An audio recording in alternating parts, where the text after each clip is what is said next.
what does it mean to have an inclusive culture? How are you sure everyone feels that they feel that they belong, that they're valued for their ideas, that they're bringing their authentic self, that they're not trying to hide or cover who they really are? Because, we want them to come here and say, this is a safe place and I have ideas and I can bring those ideas and I can vocalize those ideas. And that's what I'm going to be valued for.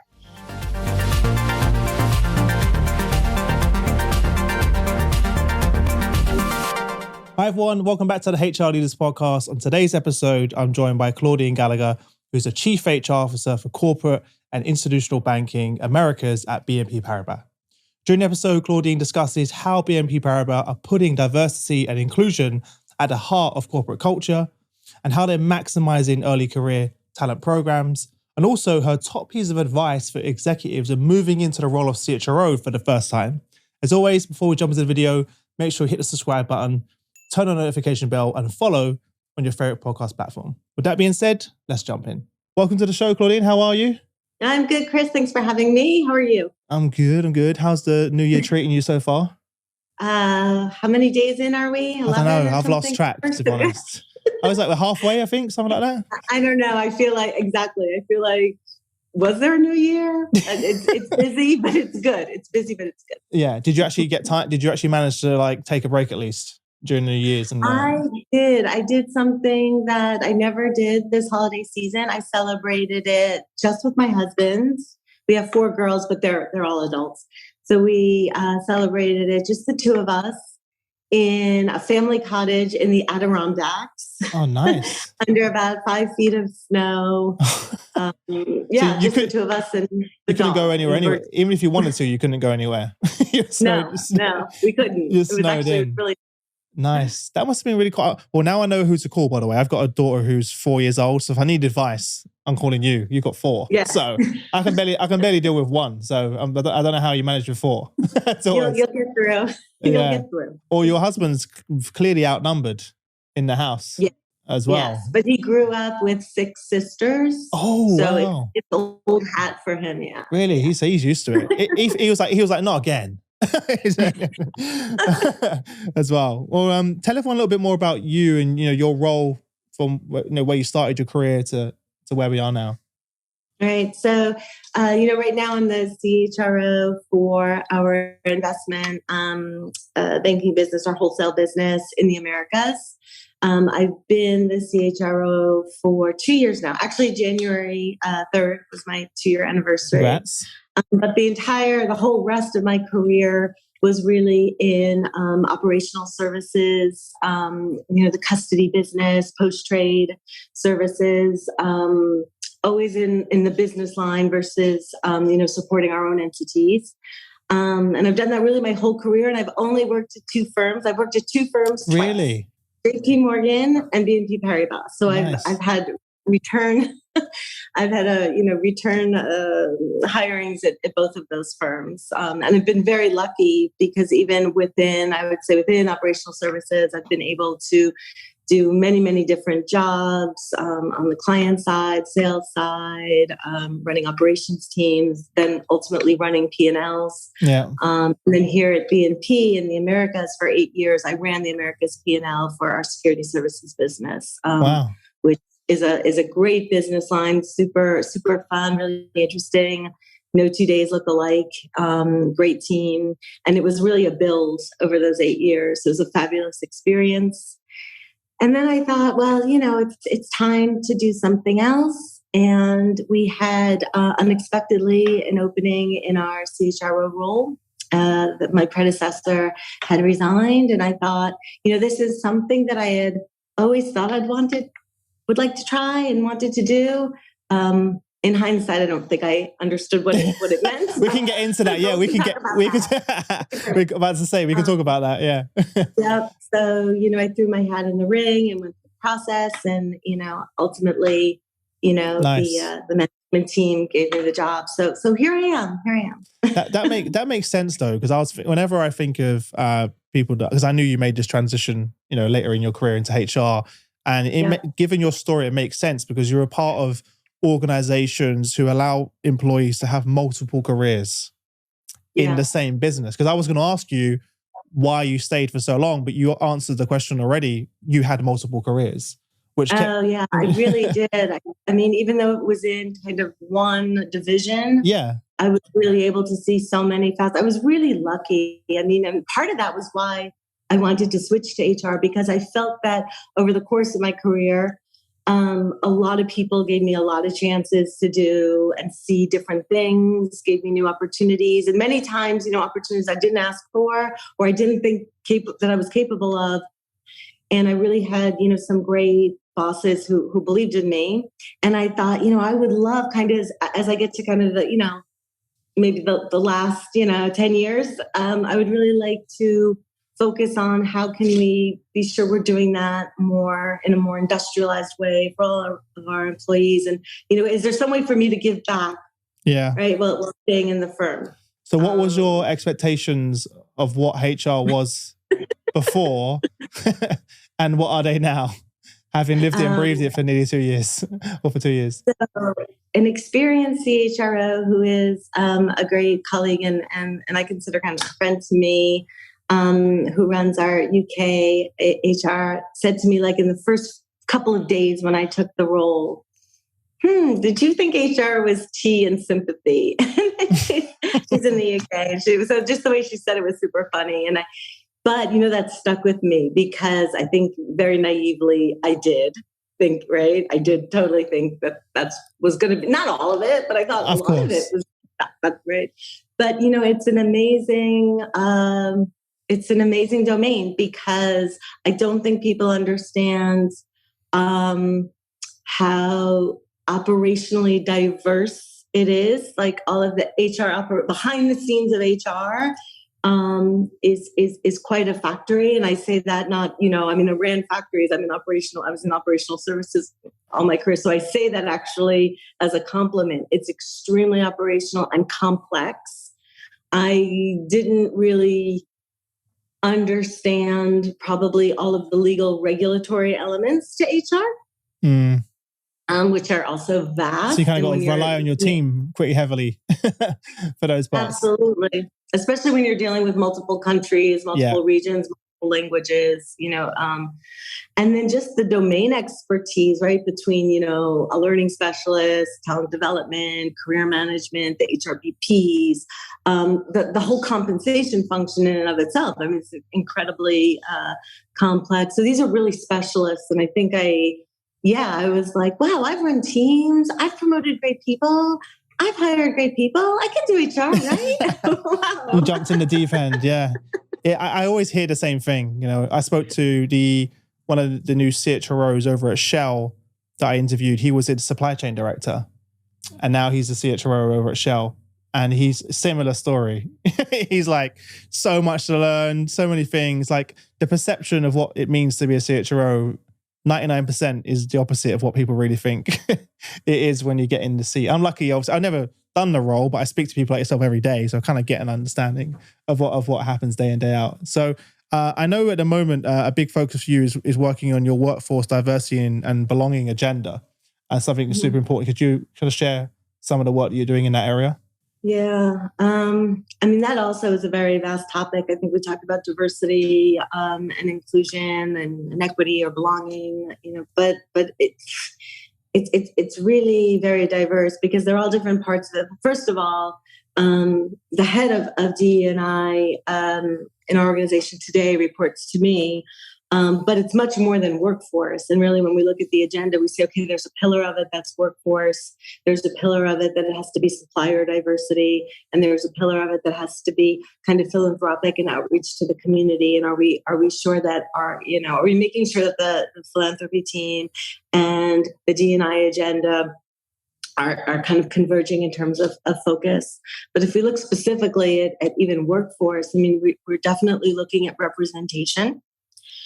So are we properly represented across all demographics at each title level? And so here you run into all of the challenges around, as you get to the top of the pyramid, as we start getting to the director level or the MD level. What does our female representation look like? What does our Black representation look like? What does our Hispanic representation? Asian? I can go on and on. And why is it that at the earlier career stages, the diversity looks pretty good in terms of representation, and then of course it, age-old story, it really trickles off as we go up. So how do we acquire talent that is diverse at some of those more senior levels, so that we can start showing to our more early career and junior talent who are diverse that there is definitely a pathway for you? So how do we do that? How do we set objectives around representation that are even realistic? Like, what does the population look like? So, BNP Paribas corporate institutional banking is largely, not entirely, but I'm going to speak in generalizations, largely kind of East Coast based, the US. What is the population in the financial services industry in the East Coast, to some extent the Midwest? Right. And you need to understand that, because you can't necessarily set objectives that are meaningful and right if you don't know what your pool of talent is. Mm-hmm. And then what is our part as a big bank with, lots of resources and with very clear, values in terms of wanting a diverse and a diverse workforce and a culture of belonging? What is our responsibility to also grow that workforce on the market, right? Yeah. So what are we doing with universities, fellowships?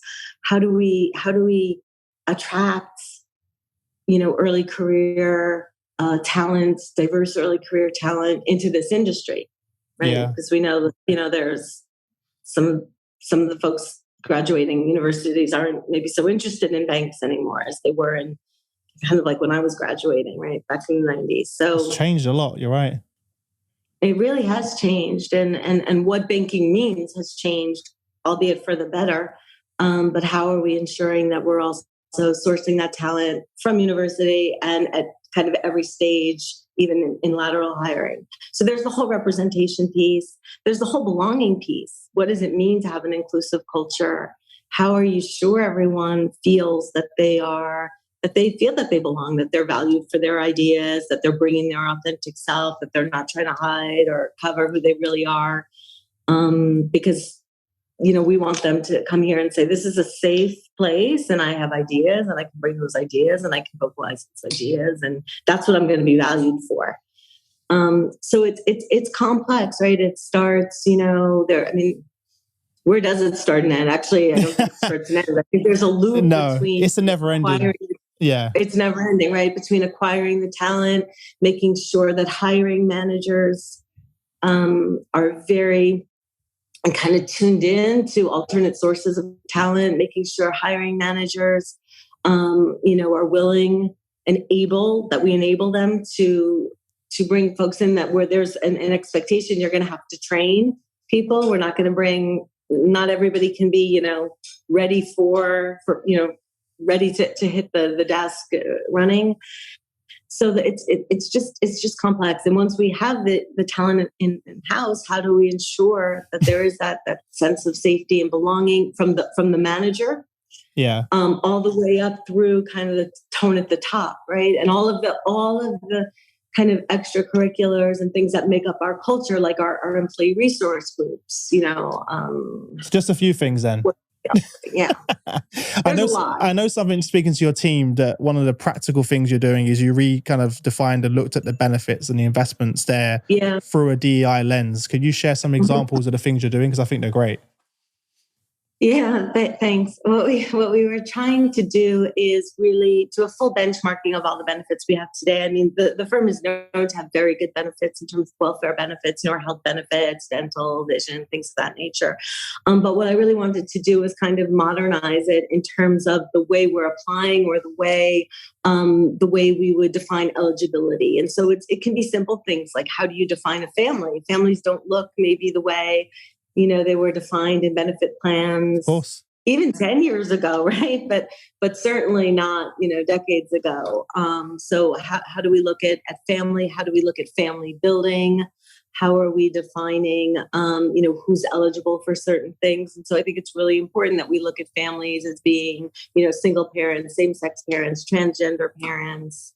It can be anything. And family building, is anything from, having your baby, you sell carrying your baby through a pregnancy, surrogacy, adoption. I mean, there are all kinds of things. So even looking at things like family building and different fertility options, one of the things we were looking at is, if you think about egg preservation and egg freezing, certainly we had very good offerings around, if you needed to do that for medical purposes. But the world has changed. What if I just want to do that because I'm not ready now?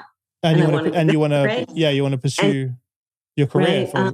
So that's something that I think is really important, that we change and we modernize. I think when you look at time off for obviously, I think women we've given good, time off in terms of parental leave for our women, but I really wanted to kind of equal it out with the men. And I really want our men to take their parental leave, because somewhere down the line, even if their wife doesn't work here, right, that is good for women in the workforce. And I've had, since we rolled out our new policy, which is, a 16-week parental leave for anybody who's becoming a new parent. And then plus, of course, we're in the US, so the short-term disability for the birthing parent, and that's really a medical leave. So that would bring the birthing parent to 24 weeks.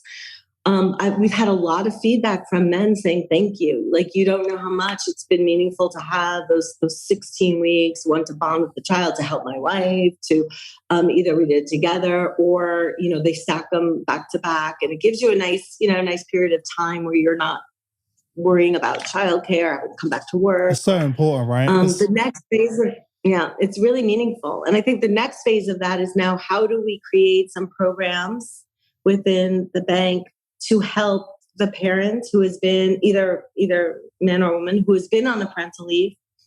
How do we help them prepare for that parental leave? And how do we help them reintegrate, their role, their team, the workforce in general? 16 weeks it's a chunk of time.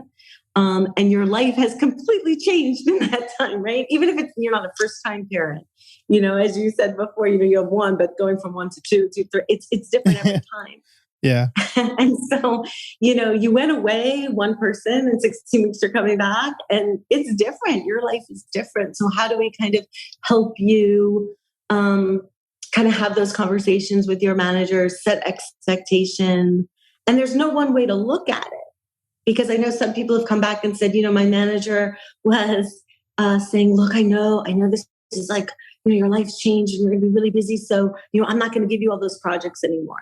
And the person was like, what? No, I'm ready. I want that. By the way, that's such a good example I want to share, if you don't mind. Like, my wife, when she returned, she had a lot of anxiety before she returned. And I was like, her team, there's new members on her team. She had a different manager now. She's been out I think she was out for a year.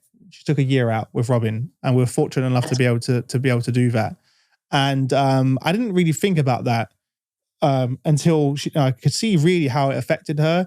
And they did a great job of slowly integrating her back. Like, she did went in for 1 day of the week and then 2 days of the week, right. And then kind of met her team and slowly sort of integrated back. But one thing that did go wrong is exactly what you just mentioned, which she was very offended by, is that she was overlooked for work and even a position, a promotion, and her manager thought he was doing right, yeah. He generally thought he was doing the right thing, but actually it was the opposite. And she was overlooked for a role, and she was really upset. He was like, but I've just thought that, with Robin and you just returning. I was like, no. So that's such an important thing that people need to keep. You have to have the conversation, because some people might don't say, assume, no, I'm not ready, take something from me, or you don't know. And so I think you're right. The managers in both cases, they, of course, I mean, I always start from the assumption the manager is really trying to help and wants to do the right thing. But we do have assumptions. We make assumptions. We have unconscious bias. We all have it. So how can we train even the managers to say, don't go into that conversation with any assumption. You don't, you have no idea. So what are the questions you need to ask? So that's interesting to hear, because I've had some feedback also from employees, once again, on both sides, saying the manager was almost too like, oh, don't worry, I'll give you a lot less. Or the managers were like, okay, you're back. The opposite. Well, here you go. Here's what you left. Yeah.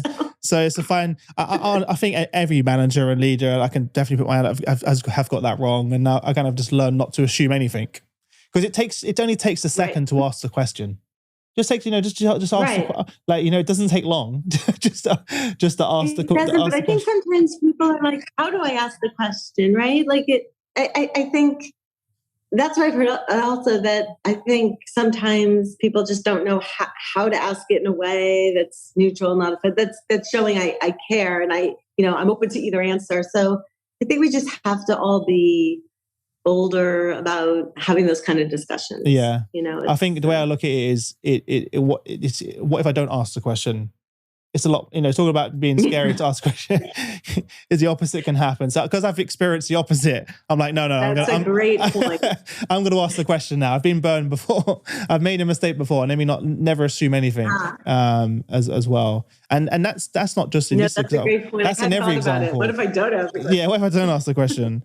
I know another thing you're really passionate about is focusing around early career talent programs. What are some of the projects you're working on in that space? Yeah, so I guess maybe it's been about 3 or 4 years that we launched. We initially launched our grad program, so early career. So this is a program that aims to attract talent directly out of university. And we put them on a kind of a 2-year track where, we're putting them in different assignments across the bank. Potentially, they'll be rotating to different roles within, the division that they're put in. What's the force behind that? What's the thought behind rotating them through multiple roles and positions? I think just not to special, and not every department will rotate them. We have a couple in HR. We have few. For example, in the HR department, we like to rotate them simply just to give them early on in their career a little bit of a broader view, not to specialize them immediately because they're just out of university. Yeah. And so, well, you know how it is. Like, you come at it, you go to university, you study something, then you half the time you don't. Most of the time, a lot of people don't do what they studied. Yeah. But even getting into whatever, it doesn't have to be a bank. Whatever your first job is. Sometimes 5 years later, you're like, do I really like this, or is this really what I want to do? So it's just look, it's even the rotations, it's quick, and it's not a 360 view of the entire bank. We couldn't really do that, but just to give them a flavor of other things, help them say, oh, I really like that, or you know what, I really don't like that. Yeah.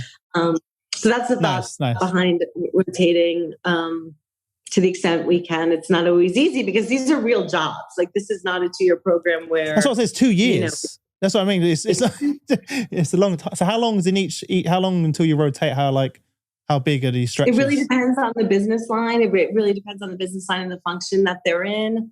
But the idea is to give them, maybe 3 to 6 months in a place, maybe even a year. They can have mobility also in between. Imagine we put somebody on the global markets desk and they say, gee, I'm not sure I want to be a trader or a sales trader or whatever it is, I want to do something else. Then we can try, we would absolutely try to retain that talent and find them a role in another department or another part of the bank, maybe in operations, maybe in IT, maybe in another function, sure, where they would be happier. But I think the point of the program is really, one, to create a cohort amongst themselves so that, as they stay with us over the years, and as they progress and as they become more senior, they know each other throughout the bank, and they'll have points of contact, and they can more easily reach out to get things done, to ask questions, to ask for help.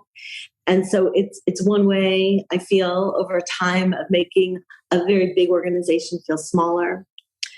And then also we give them, there's a lot of training that goes on in those 2 years and a lot of access to senior leaders across the firm. So fireside chats, different networking events. That's such a great experience, by the way. It's such a great experience. I think so. I never went through it.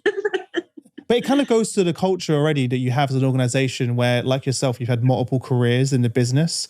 You've tasted many things. They're getting to taste that early on in their career. And as you mentioned, that it's kind of causes like this great sort of a glue amongst them. So when they progress in their particular functions or roles, you've got that communication, you've got that innovation, the collaboration, all the things that companies really struggle with different departments, not really understanding how they connect and what each other, how it works, right? So do they choose at the end? Like, how does it work? Like do they choose what path they go at the end? Like, how does that work? Well, usually they're going to, if they're successful and if they were brought into global markets, there's a screening in at the beginning to say like, okay, you want to do global markets, you have skill sets to do global markets. So we're going to put you in global markets, we're going to put you in global banking, we put you in security services, we put you in operations, let's say. If they do well there, then yes, then we offer them, they'll roll into a permanent position, nice. In that area. Like I said, if they don't do well, then we don't. Of course. If we think they are just misfit, sometimes it's as simple as that. You could have a great employee in the wrong role.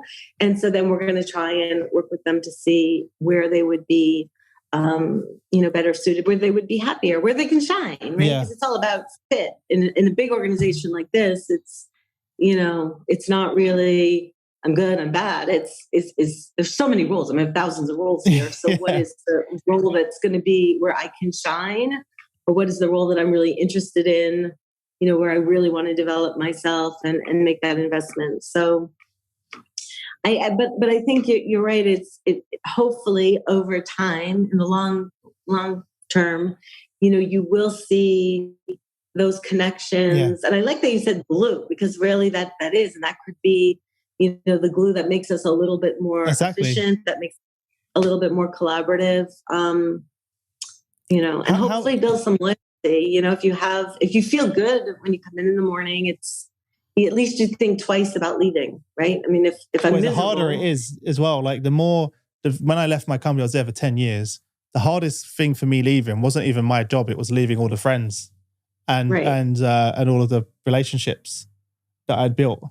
And I never thought I'd say that when I was, early on in my career. That would be the reason that I didn't want to go. But it's so true. When you enjoy the people, working with the people you do, and you have great relationships at work, that's hard to say. Even for another extra X, Y, and Z amount more money on top doesn't buy that.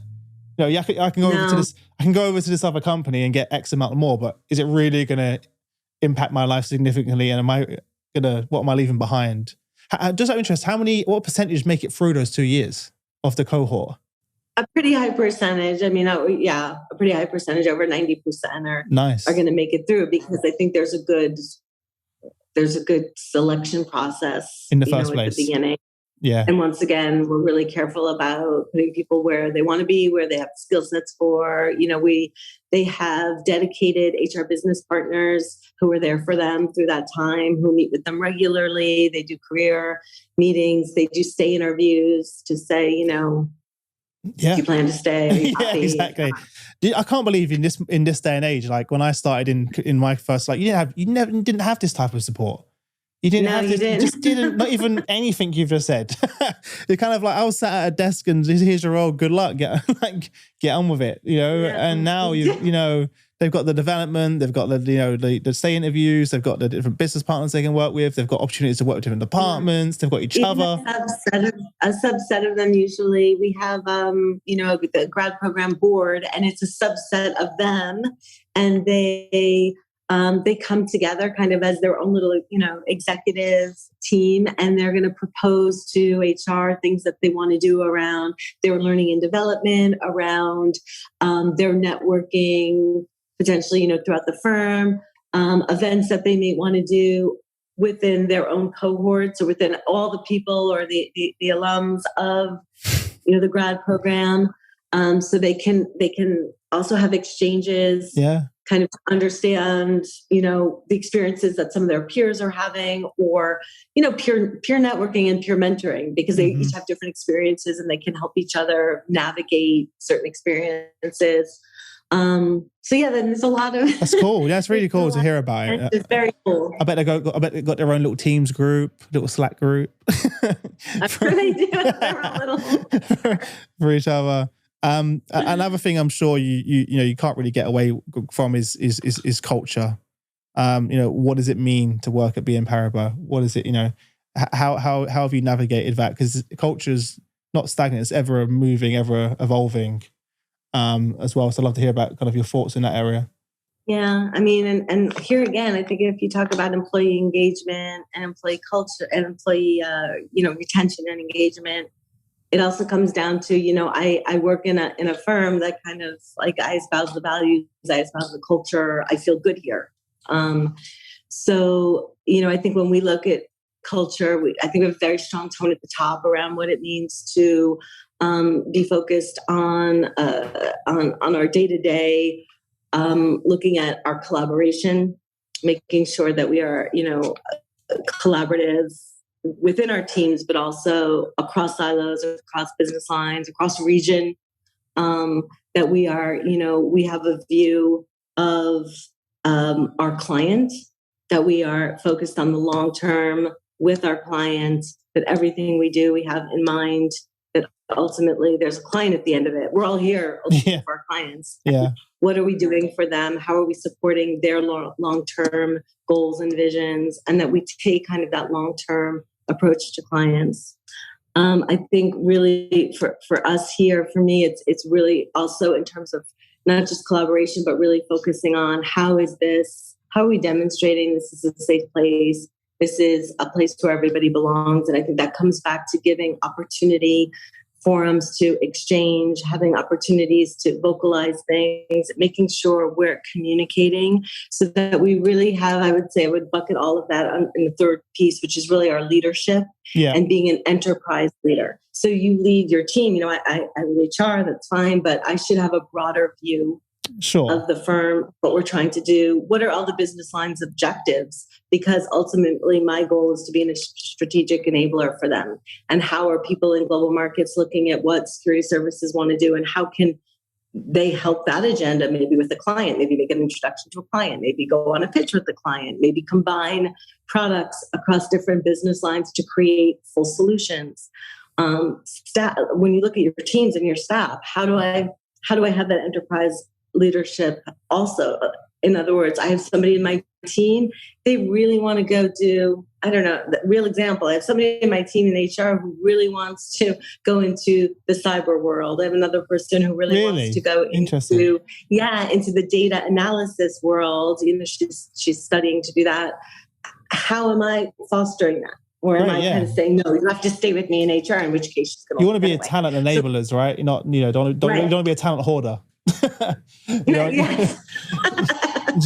Yes, we don't want to be talent hoarders, but it's hard. It's hard, and it's really having that enterprise kind of leadership mindset. Yes, you run your team, but you have a broader view of what's going on in the bank and how you're supporting that broader view. And I think that's the tone at the top is very clear on that. And it's same with other things, right? Like well-being. Well-being isn't a HR's job. As a leader, as a manager, I need to take care of the well-being of my team. I need to make sure, all of those things that typically in culture, you as a leader, as a manager, you shape culture, within your team. So there's more than, what it means to be a manager has changed dramatically over the years. I think you're right. I think when you think about all that time during COVID, when we weren't hybrid yet, everybody was home. There was this whole, and I was just entering HR at the time, and we really had to start thinking about, can managers through the screen tell if their team member is okay? Mm-hmm. Like, how are they dealing from a mental health, physical health, just coping with day to day? What are the questions they should be asking? What are the questions they shouldn't be asking? How far can they push? Things even as simple as, maybe I haven't had my camera on for 3 days. Are you okay? Why is it, I'd really like to see you. Is that okay? Are you camera ready? So just thinking about how that really pushed the manager's skill set. And if you think about all of the new people we brought into the firm, but in every industry, in the whole world, hired people who had not been in the office or had met anybody physically for years. could be, 2 years or more. If you think about managers who are just becoming managers at that time, oh my gosh. That's a tough one. I wouldn't want to be a manager, being promoted to a manager during the pandemic. That would have been tough. No. Yeah. Right. And I think so that's something that still keeps me up at night is when I think of, all of the new people we brought in who weren't part of kind of a physical orientation induction, who aren't here every day, who, have had to meet people and maybe only see people in their teams virtually, although that's starting to ease up now for sure, thankfully. But, it's hard. And thinking about how am I equipping even our veteran managers the right way? Yeah. And how can I be sure that we're having the right kind of conversations to make sure people are engaged? Because I think the worst thing, yes, I understand there's huge attrition and we went through the great attrition or the great reshuffle. There's a million versions now, of that. But I think even worse than that is just, I think what now people are calling like the quiet quitting. And we've always had that, right? Where people are just not engaged. They're at their desk, but they're really not engaged. They just rebrand it. Which in some ways is yeah. Now it has a catchy title, but that is something, how can we as HR, how are we helping the managers spot that? How are we helping the managers understand why that is? Can you reverse that? Yeah. Listen, before I let you go, I want to ask you one question I've been thinking about. What advice would you give to other? Is it hard? No, it's a hard question? No, it should be an easy one. Last question, then I'll let you go. What advice would you give to other leaders that are considering stepping into the role of a CHRO? That have never been in the role before, like you. That's the last question. Then I'll let you go. I would say really brace yourself for the amount of learning that you're going to have. Like you have to embrace and humbly embrace that there's so much you're not going to know. And I think you really have to early on just, be comfortable with that. I always say in on mobility, and I've said this about my own mobility, when I was in the business, I was always happy to move around because I was somewhat comfortable with being uncomfortable. I think the level of discomfort in HR brought me to a new height. But I think I'm almost glad I didn't realize it because I think I would have psyched myself out saying, if you knew what you know. You're to this, to that. Yeah. But now that I'm here, I think it's been, every day I learn something. And so I think if you kind of just say, I'm going to embrace that, I'm going to feel uncomfortable, I'm going to be honest about that. And I'm going to talk to my domain experts about what is it that I need to know? How can I get up to speed? What are the questions I should be asking? You'll be fine. If you do that, I think it's great. It's a great function. It's a great domain. It's so multifaceted. It's great. I think that's why you get so many leaders in HR stay in the career for so long because it's an infinite learning curve. It is. And always something new as well. Very last thing, where can people connect with you? If they want to reach out to you, say hi, where can they connect with you? Oh, I'm on LinkedIn for sure. So you can contact me through LinkedIn. If not, my email is. Don't give your email.